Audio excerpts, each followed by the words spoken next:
मेरे बच्चों अस्सलाम वालेकुम वरहमतुल्लाहि वबरकातुहू। देखिए सबक नंबर 3, अल्लाह ताला के एहसानात। अल्लाह ताला हमारा खालिक है, राज़िक है, हम सब उसके बंदे हैं। उसने हम पर बहुत से एहसानात किए हैं। हमें अब्बा और अम्मा दिए हैं जो हमसे मोहब्बत करते हैं और हमारी परवरिश करते हैं। अल्लाह ने हमारे लिए ज़मीन बनाई है जिस पर हम रहते हैं, खेती बाड़ी करते हैं। आसमान बनाया, बादल से पानी बरसाया जिससे हम अपनी खेतियों को सैराब करते हैं। तरह तरह के अनाज, मेवा, फल और तरकारियाँ उगाते हैं। हवा बनाया जिसमें हम सांस लेते हैं। अगर हवा ना हो तो हमारे लिए जीना मुश्किल हो जाए। अल्लाह ने हमको अच्छा जिस्म अता किया, आज़ा दुरुस्त बनाया। हमको लूला, लंगड़ा और काना व अंधा नहीं बनाया।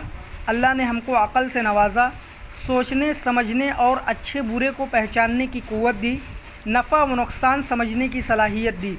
अगर अल्लाह ताला चाहता तो हमको लंगड़ा भी बना सकता था, लेकिन ये उसका अज़ीम एहसान है कि उसने हमको 2 पाँव दिए जिससे हम चलते हैं, दौड़ते हैं, दूसरों की मदद करते हैं। अल्लाह ने हमारे फ़ायदे के लिए दरिया, नहर, झील और समुंदर को बनाया। इनसे हम आबपाशी का काम लेते हैं, मछलियाँ हासिल करते हैं। अल्लाह ने रात बनाई जिसमें हम सोते हैं, आराम करते हैं, दिन भर की थकान दूर करते हैं। सुबह ताज़ा दम होकर उठते हैं और दिन में अपने काम करते हैं। अल्लाह ने हमको ज़बान दी है जिससे हम बोलते हैं, चीज़ों को चखते हैं, मीठी, खट्टी और कड़वी व कसैली चीज़ों का पता लगाते हैं, अपने ख़यालात को दूसरे तक पहुँचाते हैं। अगर ज़बान ना होती तो हम बहुत सारी नेमतों से फ़ायदा उठाने से महरूम रहते।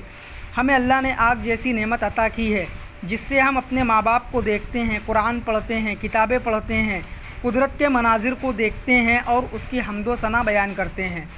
आप भी सबक को पढ़िए और वॉइस को रिकॉर्ड करके हमें सेंड करिए।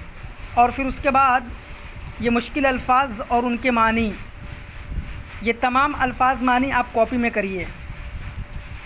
चैप्टर को पढ़िए और वॉइस को रिकॉर्ड करके हमें सेंड करिए।